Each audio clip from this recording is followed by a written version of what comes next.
வணக்கம். தமிழ்நாட்டுல தேர்தல் களம் இப்போ பயங்கர சூடா இருக்கு இல்லையா? கட்சிகள் அள்ளி வீசுற வாக்குறுதிகளை பார்த்தா வாக்காளர்களுக்கு ஒரு பக்கம் சந்தோஷம்னாலும் இன்னொரு பக்கம் ஒரே குழப்பம்தான். இன்னைக்கு முக்கியமான கட்சிகள் கொடுக்கிற நிதி சம்பந்தமான வாக்குறுதிகளை பத்தி கொஞ்சம் விரிவா பார்க்கலாம். ஆமாங்க, நீங்க பார்த்தது கரெக்ட் தான். உங்க பேங்க் அக்கவுண்ட்ல வருஷத்துக்கு 15,000 ரூபா கிடைக்கும்னு ஒரு கட்சி வாக்குறுதி கொடுத்திருக்கு. இது எப்படி சாத்தியம்? யாருக்கெல்லாம் இந்த காசு கிடைக்கும்? வாங்க, இது எல்லாத்தையும் பத்தி தான் நாம இப்ப அலச போறோம். பாத்தீங்கன்னா, இந்த தேர்தல் வெறும் கொள்கைகளை வச்சு மோதுற தேர்தலா மட்டும் இல்ல. ஒருத்தரை மிஞ்சிற மாதிரி நிதி வாக்குறுதிகளை அள்ளி வீசுற ஒரு பெரிய போர்க்களமாவே மாறிடுச்சு. இந்த வாக்குறுதி மழையில நமக்கு என்ன லாபம், எது நிஜம்னு இப்ப நம்ம தெளிவா பாத்திரலாம். சரி, முதல்ல இந்த வாக்குறுதி போர்ல களத்துல நிக்கிற முக்கிய பிளேயர்ஸ் யாருன்னு பாத்திரலாம். ஏன்னா இந்த தடவை ஆட்டம் ரொம்பவே கடுமையா இருக்கு. ஒரு பக்கம் இப்போ ஆட்சியில இருக்கிற திமுக, இன்னொரு பக்கம் பிரதான எதிர்க்கட்சியான அதிமுக. இவங்களுக்கு நடுவுல புதுசா என்ட்ரி கொடுத்திருக்கு நடிகர் விஜயின் தமிழக வெற்றி கழகம். இந்த மும்முனை போட்டியில தான் இப்போ அனல் பறக்குது. இந்த ரேஸ்ல புதுசா வந்திருந்தாலும் தவக ஒரு பெரிய அலையே கிளப்பியிருக்கு.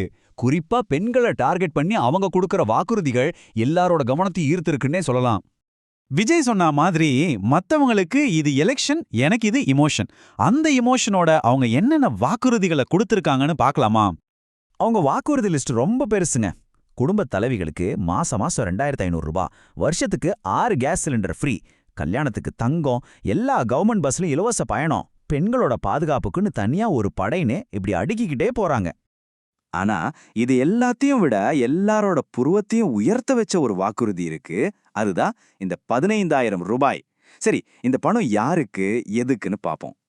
இந்த 15,000 ரூபாய் 1ஆவதிலிருந்து 12ஆவது வரைக்கும் படிக்கிற குழந்தைங்களோட அம்மாவுக்கோ இல்லனா கார்டியனுக்கோ கொடுக்கப்படுற வருடாந்தர கல்வி உதவித்தொகை. இதனால குடும்பத்தோட படிப்பு செலவு குறையும்னு சொல்றாங்க. சரி, தவக இப்படி ஒரு பெரிய வாக்குறுதியை கொடுத்ததும் ஆளுங்கட்சியான திமுக சும்மா இருக்குமா? இந்த அரசியல் பிரஷருக்கு அவங்களோட ரியாக்ஷன் என்னவா இருக்குன்னு பாப்போம். இங்கதான் கேமே சூடு பிடிக்குது. இப்போ திமுக தகுதியுள்ள பெண்களுக்கு மாசம் 1000 ரூபாய் கொடுக்கறாங்க. ஆனா தவக என்ன சொல்லுதுன்னா, சில விதிவிலக்குகளோட எல்லா குடும்ப தலைவிகளுக்கும் 2,500 ரூபான்னு சொல்லுது. பாத்தீங்களா, அந்த தகுதியுள்ள எல்லாங்கிற வார்த்தை தான் இங்க மேட்ரே. இந்த போட்டி காரணமா திமுக அவங்களோட மகளிர் உரிமை தொகை திட்டத்துல இருக்கிற அந்த கண்டிஷன்ஸை எடுத்துட்டு எல்லாருக்குமே கொடுக்கலாமான்னு யோசிச்சுட்டு இருக்கிறதா நியூஸ் வருது. இது தவைகவுக்கு நேரடியான ஒரு கவுண்டர் மாதிரி தான் தெரியுது. அப்போ திமுக கிட்ட இருந்து 2 விஷயங்களை நாம எதிர்பார்க்கலாம். ஒன்னு, எல்லா பெண்களுக்கும் உரிமை தொகை கொடுக்கறது. இன்னொன்னு, அந்த தொகையை 1000 ரூபாயில இருந்து 2,000 ரூபாயா ஏத்துறது. இது மட்டும் நடந்துச்சுன்னா இன்னும் பல லட்சம் பெண்களுக்கு பெனிஃபிட் கிடைக்கும்.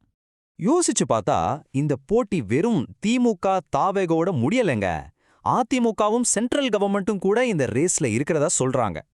அதிமுக ஆட்சிக்கு வந்த 10,000 ரூபாய் கருணை தொகை தர்றதா ஒரு பேச்சு இருக்கு.